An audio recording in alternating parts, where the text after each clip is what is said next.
자, 샤우팅할 말씀은 23절입니다. 23절 여호와를 경외하는 것은 이렇게 돼 있죠. 잠언 19장 우리 23절 말씀 힘차게 샤우팅합니다. 시작.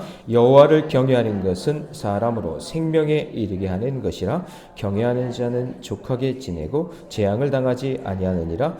여호와를 경외하는 자는 사람으로 생명에 이르게 하는 것이라 경외하는 자는 족하게 지내고 재앙을 당하지 아니하니라. 여호와를 경외하는 것은 사람으로 생명에 이르게 하는 것이라 경외하는 자는 족하게 지내고 재앙을 당하지 아니하느니라. 잠언 19장 23절 말씀. 아멘.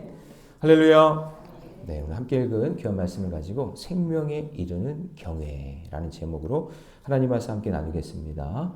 자, 잠언 19장 우리 어제 이어서 좀 말씀을 보면 이제 말씀의 지혜를 가진 신앙인이 이 세상을 어떻게 살아가야 할지를 실질적인 어떤 태도와 함께 설명하고 있습니다. 그래서 신앙이라는 것은 믿음만 있는 게 아니라 하나님과 우리의 관계, 믿음만 있는 게 아니라 이웃과의 관계 속에서도 신앙은 필요하다. 예. 믿음 좋다 했는데 사람과의 관계가 엉망인 사람들이 있잖아요. 그건 신앙이 아니에요. 신앙은 십자가입니다. 하나님과 나의 관계가 좋고 그리고 이웃과의 관계가 좋은 겁니다. 예. 그래서 신앙은 믿음만 보는 게 아니라 인격도 본다. 인격도 보는 거예요. 예. 믿음의 사람은 인격이 아름답습니다. 왜냐? 관계를 잘 하기 때문에. 예. 그래서 그것을 우리 이야기 나누고 있습니다. 특별히 15절부터 29절까지 보면 게으름, 분별력, 징계, 교훈, 어리석은 자의 결과에 대해서 지혜로운 선택과 태도가 얼마나 중요한지 그거에 대해서 이야기를 하고 있는데요. 자, 오늘 중점적으로 볼 것은 하나님의 경외하는 것, 하나님을 경외하는 것에 방해하는 것이 있다는 거예요. 하나님을 온전히 바라보면서 예배하며 경외해야 되는데 우리 삶이 하나님을 경외하는 것에 방해받는 게 있다는 거예요. 방해하는 거. 첫 번째, 방해하는 게 뭐냐면 첫 번째가 게으름입니다. 뭐라고요? 게으름. 자, 여러분, 성경은 게으름에 대해서 오늘 이제 이걸 잘 정리하셔야 되는데 성경은 게으름에 대해서 어떤 삶의 양식이나 활동의 부족함 이런 것이 아니에요. 성경이 얘기하는 게으름은. 성경은 게으름에 대해서 죄라고 얘기합니다. 게으름이 뭐라고요? 죄입니다. 죄.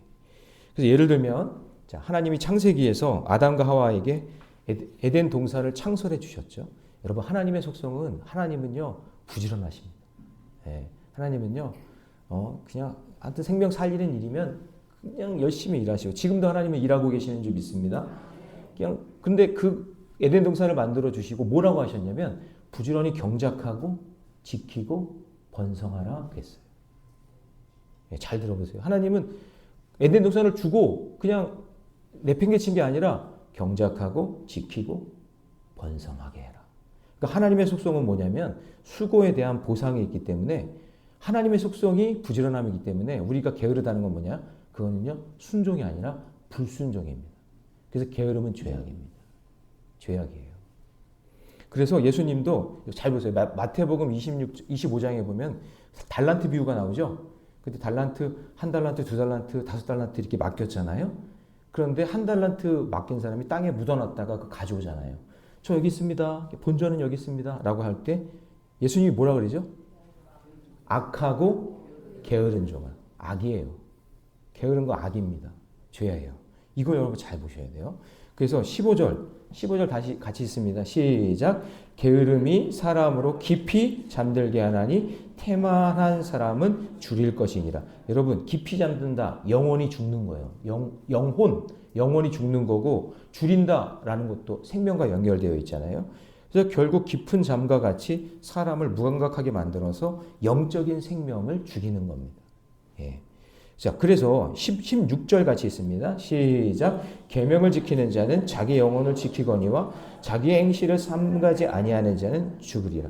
그러니까 부지런히 계명을 지키면서 훈계를 듣고 지혜를 따르는 자는 자기 영혼을 지키고 그렇지 않으면 죽는다. 그러니까 여러분 뭐예요? 게으름이 영혼의 문제이고 죽고 사는 문제예요. 그래서 게으름은 죄악인 거예요. 그 죄악은 하나님을 경외하는 일에 방해하는 거죠. 그래서 게으름은 안 된다. 그게 얘기하는 거 성경이. 그러니까 여러분 그냥 단순히 게으름의 반대는 부지런함이다. 이렇게 생각하면 안 되고 게으름의 반대는 뭐예요? 아니요. 순종이에요. 순종입니다. 게으름의 반대는 뭐라고요? 순종이에요. 말씀에 순종하며 사는 거예요. 그걸 여러분 이렇게 정리를 해 놓으셔야 돼요.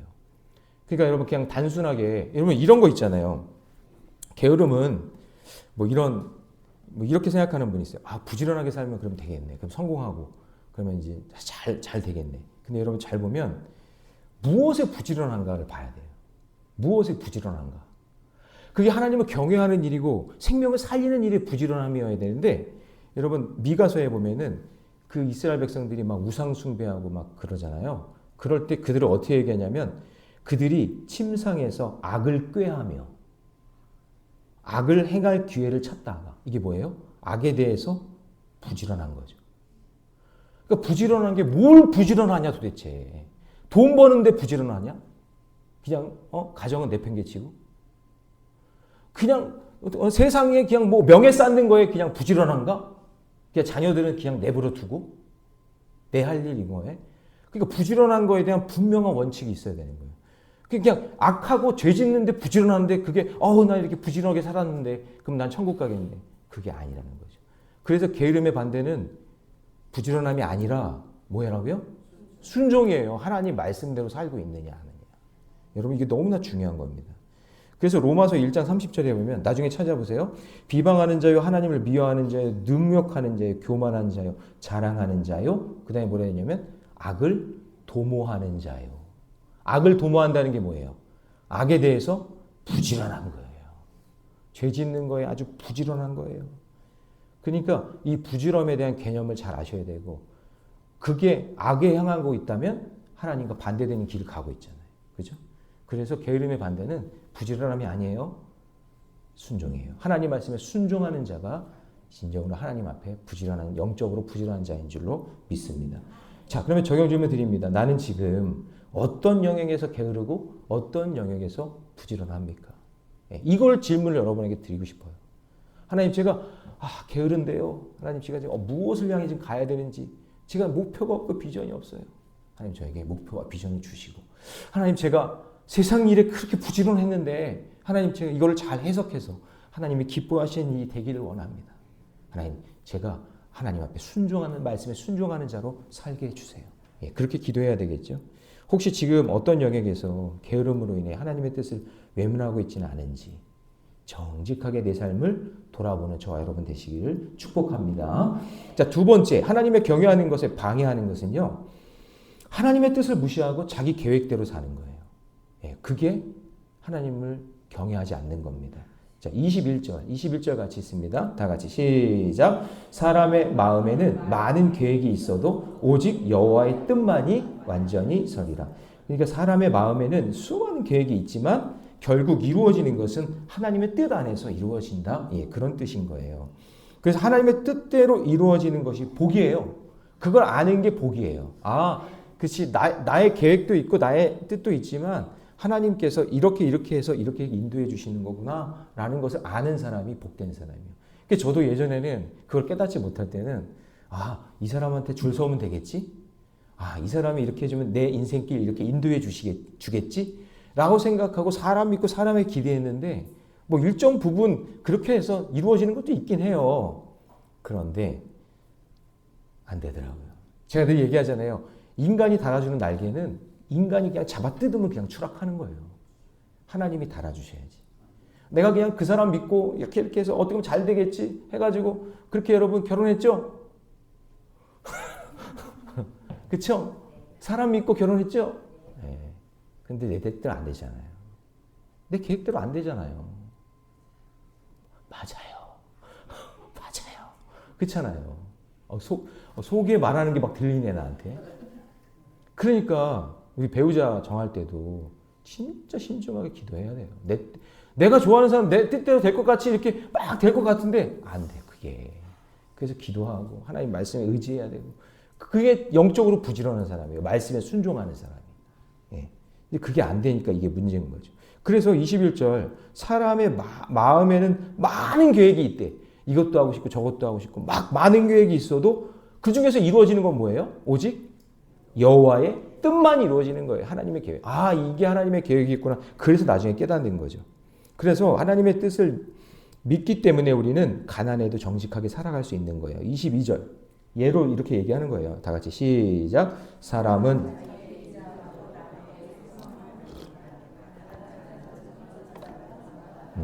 그러니까 사람은 자기의 인자함으로 남에게 사모함을 받느니라. 이게 내가 잘하고 잘 된다고 생각하지만 내 뜻대로 되지 않는 게 인생이다. 그래서 사람들은 자기만의 미래에 대한 청사진을 부지런히 아름답게 만들잖아요. 내 계획도 막 세우고 야 이렇게 해서 이런 사람 만나고 애는 몇 명 낳고 뭐 이렇게 해가지고 되겠지? 예, 근데 여러분 진정한 평안과 만족은 여호와를 경외하는 데서부터 옵니다. 죄송하지만 여러분 계획 세워놓은 거 일단 뒤로 미루세요. 부탁드립니다. 뒤로 미루고 하나님이 뭐라고 말씀하시는지 들으셔야 돼요. 자, 23절 같이 있습니다. 시작. 여호와를 경외하는 것은 사람으로 생명에 이르게 하는 것이라 경외하는 자는 족하게 지내고 재앙을 당하지 아니하니. 여러분 재앙 당하지 않으시려면 여러분 계획을 일단 보류하세요. 그리고 하나님의 말씀, 하나님이 어떻게 우리에게 말씀하시는지를 듣는 저와 여러분 되시기 바랍니다. 여러분 창세기를 보면 창세기가 1장부터 몇 장까지 있죠? 50장까지 있잖아요. 그 50장에서 얼마나 많은 사람이 나와요. 창세기에. 수많은 사람들이 나오잖아요. 근데 맨 뒤에 37장부터 50장 그 3분의 1가량을 누가 등장하냐면 요셉이 마무리를 해요. 요셉. 그러면 여러분 창세기에서 되게 중요한 인물이 요셉이에요. 그게 인간 유형을 보여주는 거거든요. 우리에게 굉장히 중요한 메시지를 주는 게 요셉이에요. 그러면 요셉의 특징은 뭐냐? 인간들이 요셉을 그렇게 망하게 하려고 그렇게 해도 망하지 않아요. 종으로 팔려도 감옥에 가도 결국에는 하나님 계획대로 이루어 주시잖아요. 그러니까 하나님의 뜻대로 이루어지는 인생이 돼야 돼.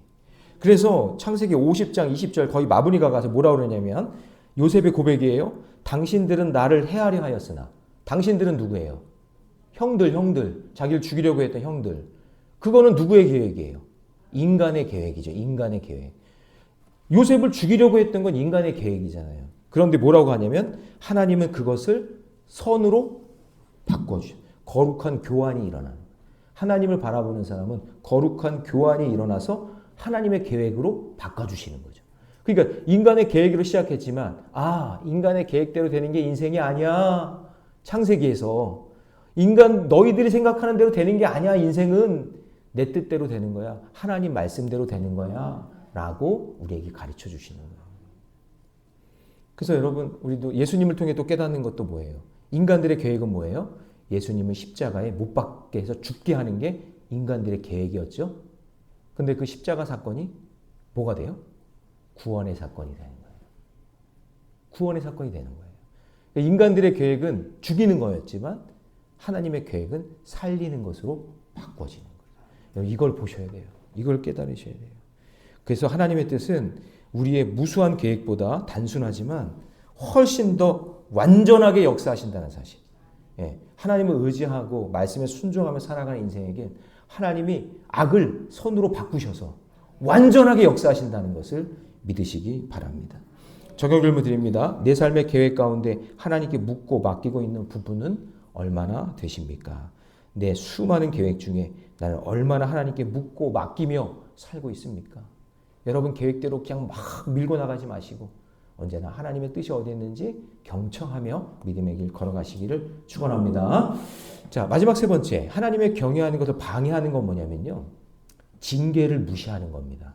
뭐를 무시한다고요? 징계. 징계라는 말을 듣기도 싫잖아요, 사실. 근데 그거를 우리가 너무 쉽게 무시한다. 자, 25절 말씀 같이 있습니다. 다 같이 시작. 거만한 자를 때리라. 그리하면 어리석은 자도 지혜를 얻으리라. 명철한 자는 뭐하다? 견책하라. 그리하면 그가 지식을 얻으리라. 자, 여러분 여기 견책이라는 말에 동그라미를 한번 쳐놓으시고요. 견책이라는 말은요, 이게 하나님의 징계와 책망을 말합니다. 견책. 근데 하나님의 징계와 책망은 여러분 하나님의 사랑의 표현이거든요. 그래서 지혜로운 사람은 하나님의 이 견책, 징계를요 사모합니다. 기다립니다. 그러니까 예를 들어서 이런 거예요. 내가 막 내 계획이 있을 거 아니에요? 이런 계획을 가지고 갈 때 하나님께서 책망하는 소리가 들리면 그거는 나를 사랑한다는 얘기예요. 내 인생의 길에. 영진아, 그건 아니잖아. 그거는 내 뜻이 아닌데? 너 시간 낭비한 것 같아. 다시 유턴해. 그거 아니야. 그 사람한테 그렇게 하면 안 돼. 라고 하나님이 말씀을 통해서 책망하실 때가 있어요. 뭐 가족의 일이든 교회의 일이든 무슨 일이든.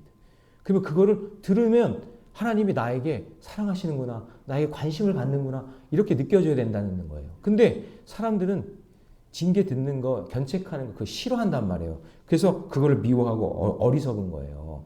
그래서 어리석은 자는 자신이 잘못했음에도 교훈을 듣지 않고 도리어 부모를 구박하고 쫓아내고 부끄러운 계획을 한다 그 얘기예요. 26절 같이 있습니다. 시작. 아비를 구박하고 어미를 쫓아내는 자는 부끄러움을 끼치며 능욕을 부리는 자식이라. 그러니까 부모가 제일 많이 우리에게 견책하잖아요. 잔소리라고 하죠. 우리 흔히. 근데 그 잔소리는 사랑의 소리인데 그거를 깨닫지 못하니까 그냥 그렇게 잔소리하고 하는 사람 부모에게 막 구박하고 능욕을 부리고 막 그런다는 거죠. 그리고 28절로 갑니다. 28절 같이 있습니다. 시작. 망령된 증인은 정의를 어떻게 해요? 업신여기고 악인의 입은 죄악을 삼키느라. 그러니까 정의를 말하는데 업신여겨요. 바른 소리 한다 그러고 부정적으로 평가하고 말이죠. 그래서 여러분 성경은 자 여러분 잘 들어보세요. 성경은 듣기 좋은 말만 하는 게 절대 아닙니다. 성경은 때로는요 치리를 합니다. 여러분들이 듣기 싫어도 들어야 돼요. 그리고 순종하셔야 됩니다. 그게 내가 살 길이에요. 썩고 있는데 가만히 놔두면 다 썩는 거예요. 썩는 거 있으면 아프더라도 도려내야 사는 겁니다. 그래서 성경이 왜 생명의 말씀이냐. 우리를 복을 줘서 복을 주시기 때문에 생명이지만 때로는 아픈 데를 도려내기 때문에 생명의 책입니다. 그걸 잘 들을 수 있는 들을 귀가 있기를 주님의 이름으로 축원합니다. 그래서 개선의 의지가 없이 거만하게 행동하고 어리석게 말하면요. 그래서 거기에서 심판과 채찍이 오는 겁니다. 자, 29절 같이 있습니다. 시작. 심판은 거만한 자를 위하여 예비된 것이요 채찍은 어리석은 자의 등을 위하여 예비된 것입니다. 심판과 채찍이 있다 그래요. 그래서 여러분 다윗이 징계받고 채찍 맞을 때가 언제였냐면은 나라의 통일을 다 잃었을 때, 자기가 가장 높은 곳에 올라갔을 때, 더 이상 갈 곳이 없어요. 막 정치적, 종교적 하여튼 모든 다 통일을 이루었을 때 그때 죄를 딱 짓는 거예요. 근데 다윗이 탁월한 점은 자기가 정점에 올라갔을 때 자기에게 책망하는, 견책하는 나단의 말을 듣는단 말이에요. 들어요. 이게 탁월한 거예요. 그러니까 예를 들어서 막 높은 곳에 올라갔는데, 막 예를 들면 뭐 대통령이 되고 막 왕이 됐어. 그러면 나단 선지자 같이 바른 말 하는 사람이 있으면, 야, 너 나한테 어떻게 그런 말을 하냐? 좀 까불고 있네. 그러면서 그냥 단칼에 죽일 수 있는 게 왕이잖아요. 그런데 뭐가 있어요? 들을 귀가 있는 거예요. 그래서 듣는 자는 살아나는 거예요. 다윗은 뭐가 있었냐? 듣는 귀가 있었던 거예요. 하나님 말씀이 들리는 거예요. 이 새벽에 여러분 이렇게 나와서 듣는 게 중요한 거예요. 언제 듣겠어? 하나님 말씀. 여러분 매일 말씀을 큐티하면서 들어요? 안 듣잖아요.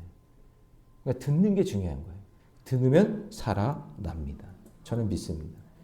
그래서 여러분 팀 켈러 목사님이 뭐라고 했냐면 하나님의 책망은 당신을 무너뜨리기 위한 것이 아니라 나를 살리기 위한 것이다. 그렇게 얘기했어요. 그래서 책망 듣는 것을 여러분 수치로 여기지 마시고 나를 살리기 위한 하나님의 음성이구나 라고 여기면서 회피하지 마세요. 직면하세요. 피하지 마세요. 도망가지 마세요. 이 사건을 통해 십자가의 사건을 구원의 사건으로 이루시는 것처럼 할렐루야. 구덩이에 던지는 사건을 살리는 사건으로 만드시는 것처럼 이 사건을 통해 놀라운 일들을 만들어 주실 줄 믿습니다. 그게 지혜로운 사람이에요. 그게 여호와를 경외하는 사람이고 생명을 살리는 사람인 줄로 믿습니다. 적용 질문 드립니다. 나는 하나님의 말씀과 사람들의 충고에서 교훈을 겸손하게 받아들이고 있습니까? 하나님의 말씀과 공동체의 충고를 겸손히 받아들이며 교훈 삼고 스스로를 돌아보고 그리고 하나님의 뜻에 합당한 인생 살아가시기를 주님의 이름으로 축원합니다. 기도하겠습니다. 사랑의 하나님, 주님의 은혜 감사합니다. 오늘도 우리에게 말씀을 통해 지혜를 주신 것을 감사합니다. 게으름에 빠지지 않고 하나님 말씀에 순종하며 살게 하여 주시옵소서. 그리고 또한 내가 무엇에 지금 부지런한지를 돌아보게 하여 주옵소서. 죄 짓는데 악한 일에 부지런하지 않은지 하나님 그것을 한번 깨닫게 하여 주시고 우리 모두의 계획을 주님께 맡기고 책망과 징계조차도 주님의 사랑임을 깨달으며 살게 하여 주옵소서. 특별히 우리 다음 세대 자녀들 하나님 잘 선택할 수 있는 지혜를 주시고 하나님의 뜻에 합당한 인생 길 걸어가게 하여 주시옵소서. 이 모든 말씀 우리 주 예수님의 이름으로 기도하옵나이다. 아멘.